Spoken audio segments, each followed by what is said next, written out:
Girl, get at it, get your bag up.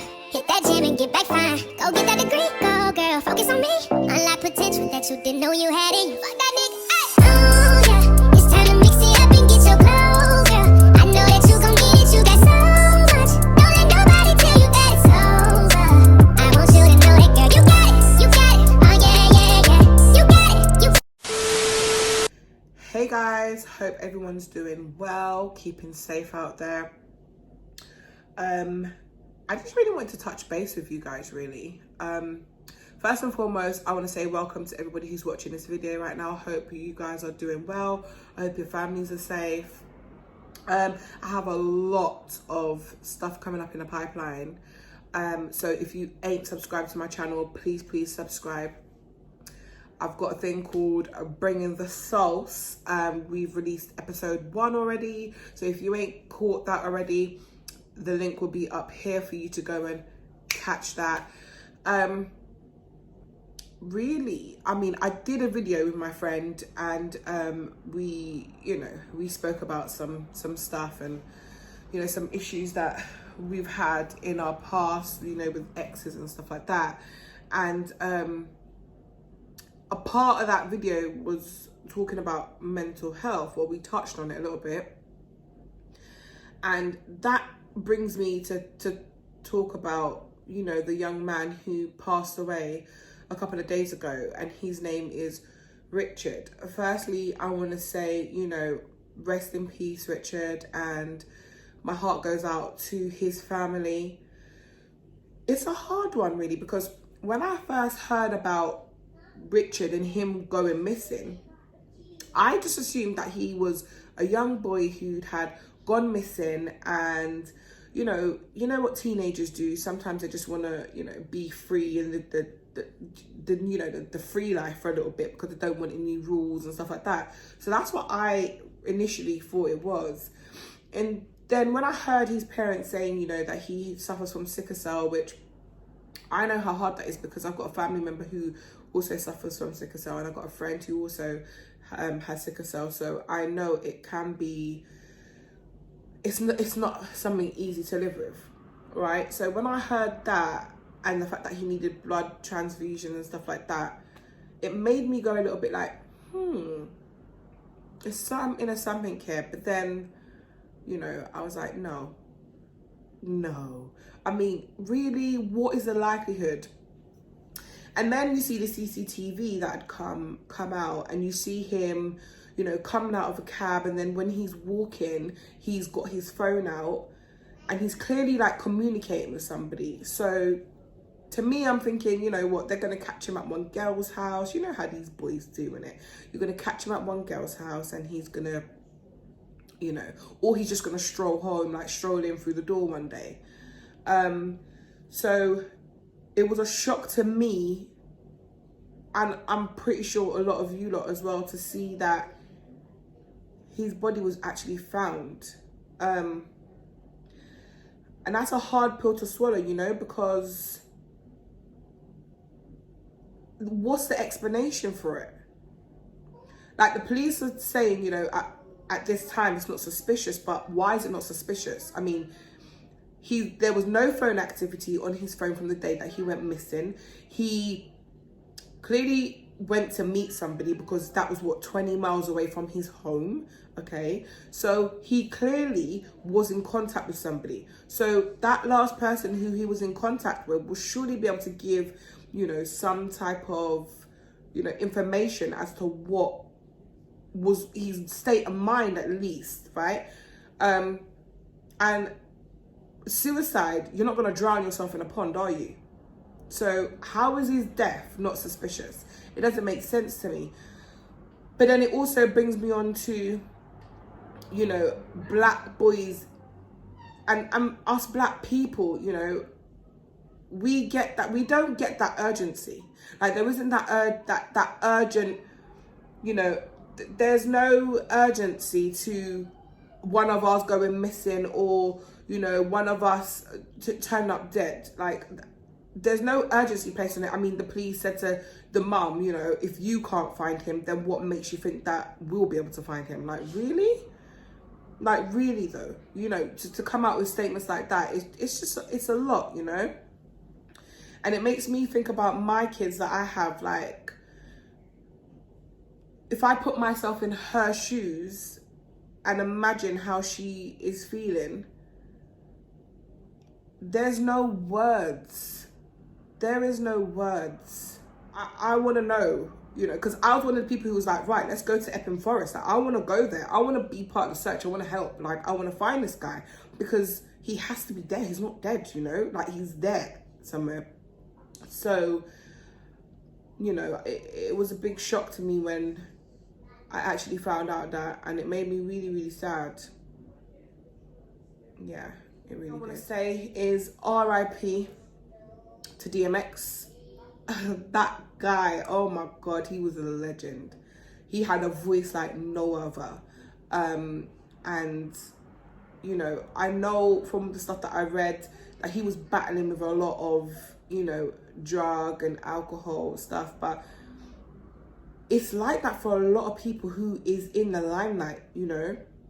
A lot of famous people do suffer with substance abuse, unfortunately. And I don't know whether that's a coping mechanism for, you know, them coping with the environment and the situation of fame, dealing with fame. I don't know whether that is the reason why they turn to substance abuse. But this is something, because it's becoming really common now that we're finding that these celebrities are dying due to substance abuse. I mean, Whitney Houston, even Whitney Houston's daughter, okay, her daughter wasn't, you know, she wasn't a singer or anything like that, but she came from a famous family, and she died from substance abuse as well. Another person that I want to say RIP to, and this one is another person that I want to say, you know, RIP to and condolences to their family as well, is the family of Nikki Grahame. I remember her from 2006. I'll never, ever forget her from Big Brother. Who is she? Like, that was her slogan. Who is she though? She was so funny and she was unique. And it's sad, isn't it? Because there's no amount of money in this world that can stop you from feeling, you know, a certain way. And she suffered with anorexia, and I can't relate to anorexia, but I'm sure a lot of women out there, even there are men as well, but a lot of women will be able to relate to you being uncomfortable in your own skin, you know. Like me, myself, I put on weight like crazy. Like, since I had my baby, I put on weight, and I can no longer say, oh, that's baby weight, because it's not baby weight. And I can't say, oh, it's in love weight, because it's not in love weight. So it's literally just me eating food and being greedy, if that makes sense, and not doing any exercise. That's it, innit? But it gets to a point where you start to feel uncomfortable in your own skin, because you're like, oh, you know, those jeans don't fit me, that top don't fit me. You go to order clothes and those clothes don't look at yourself in the mirror as much as you would have or used to look at yourself in the mirror. So, you know, I understand somebody like Nikki Grahame, who was suffering from anorexia. You know, her family did say, like, lockdown made it hard for her, because she was like, oh my God, the gyms are closed, you know. So for her, she can't eat because the gyms are closed. She's going to put on weight. And that's the way she sees it, you know. Whereas somebody like me, I'm like, the gyms are closed, so I can't join the gym because the gyms are closed. That's my excuse. And I'll just sit down on a chair and then I'll eat my Ben & Jerry's ice cream. Yes, sorry. Yes, I will. Yes, indeed. Sip to that, baby. The next person I want to say rest in peace to is Prince Philip. It's amazing because Prince Philip and the Queen were married for 73 years. Like, mate, 73 years. I can't even keep a relationship for 10 years, let alone 73 years. Are you joking me? But, no, I'm joking. I can keep a relationship for longer than that if I really, really tried, I guess. But, yeah, no, fun and jokes aside, you know, rest in peace to Prince Philip.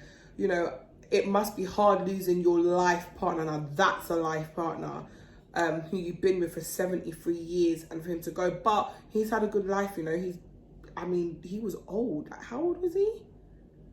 I don't even know. But I know he was like old in it. So he's lived life, you know. And plus he's rich. He's rich. I mean, he's married to the queen. The queen. So, man was doing bits out here. But yeah, rest in peace. You know, regardless, you know, if you're the queen, you know, you're not the queen, you're just a normal person like me, you know, she must be going through it, because as I said, that was her life partner. So, you know, rest in peace to her.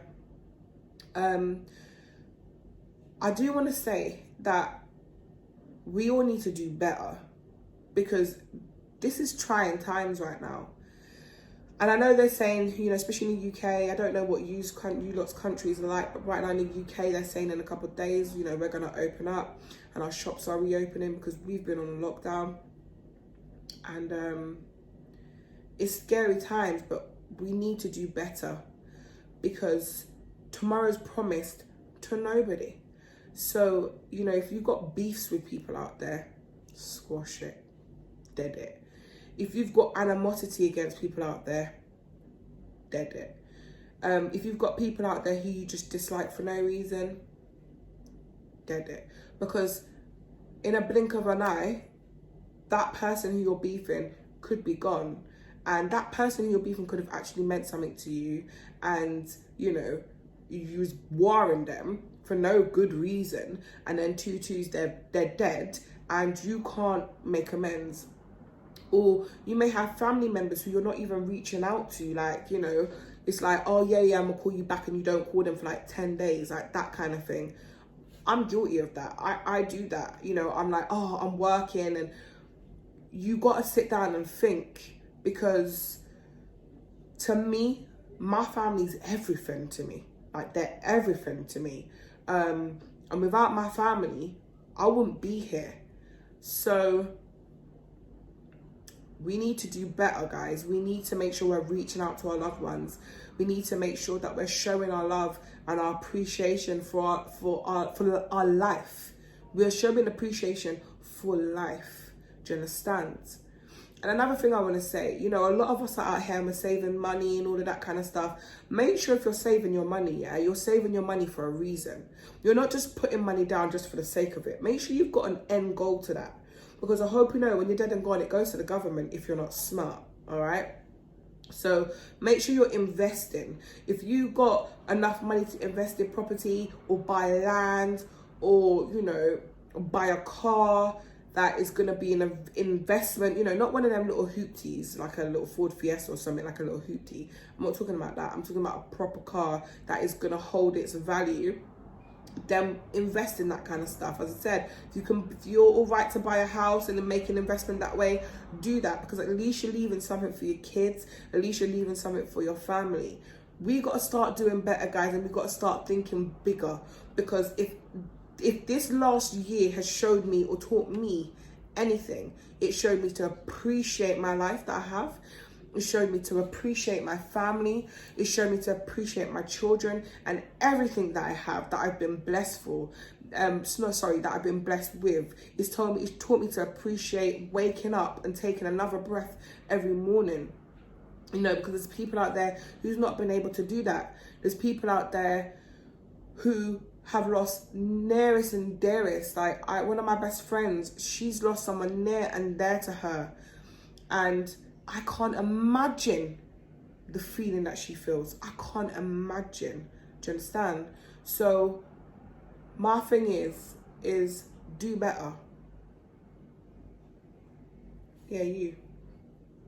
Why are you staring at me? You. Do better. You said you're going to call your mum? Call her. You said you're going to call your sister, brother? Call them. Do it. Don't say it, do it. Because tomorrow's not promised to anyone. On that note, guys, I am going to leave you guys here, because this was just literally a quick catch up. But I do want to say I've got a whole load of stuff coming for you guys in the pipeline. Like, I've got some exciting stuff. I've got some exciting collaborations. I mean, thank you so much to the new subscribers that I have. I appreciate you guys. Don't forget to hit your notification bell so you're notified anytime I upload. Please help us get to 3K. We are definitely on our way there, but I can't believe it. It's just, you know, I can't believe it. I started YouTube in October last year, and I'm like so far in where I am, and I just give thanks to the Almighty every single day, you know, for my blessings. So, you know, I'm coming back with like bangers after bangers. I'm gonna come with the pranks. I'm gonna come with the story times. I've got story times for days. Yeah. I've got a new show episode that's coming out. It's called BTS Bringing the Sauce. As I said, episode 1 has already dropped. The link will be up there. Episode 2 has dropped as well. You'll find that on my girls channel. I'll leave the link in the description box down below. And yeah, just keep a lookout for them, because we'll be bringing real topics, like topics that need to be spoken about. We'll be speaking about them. So keep tuned. But until then, guys, please don't forget to like, share, comment and subscribe. Until then, really, I'm getting ahead of myself, like, really. As I said, like, comment, share and subscribe. I'm waiting. You're supposed to do that now whilst I'm here. So I'm sure that you done it. You done it? Okay, sweet. All right, guys. So I'll see you on my next video. Stay tuned. Love you. Peace.